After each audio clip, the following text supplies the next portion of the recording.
ఆంధ్రప్రదేశ్లో జరుగుతున్నటువంటి వ్యవహారాలు కొద్దిగా దారికొచ్చినాయి, తన్నుకుంటున్నటువంటిది తగ్గింది అనుకున్నాం.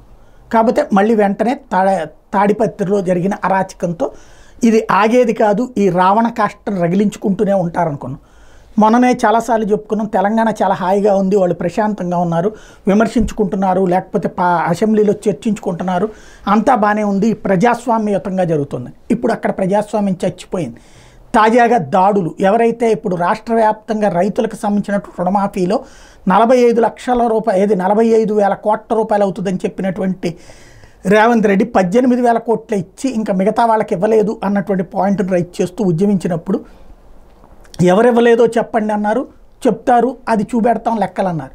అది ప్రజాస్వామ్యబద్ధం. అట్లా కాకుండా దాని మీద దీక్షలు చేస్తున్న వాళ్ళ మీద దాడులు చేయటం, కోడిగుడ్లు విసరడం, రాళ్ళు విసరడం ఈ స్టేజ్కి దిగజారింది. అంటే ప్రజాస్వామ్యాన్ని కాపాడాలనుకుంటున్నాయా ప్రభుత్వాలు, లేకపోతే ప్రజాస్వామ్యాన్ని హత్య చేయాలనుకుంటున్నాయా, అరాచకాల్ని ఒక అలవాటుగా మార్చాలనుకుంటున్నాయా అన్నటువంటిది. దీని దరిద్రం ఏంటంటే ఇవాళ తన్నేవాళ్ళు రేపు పొద్దున్న తన్నులు తింటారు.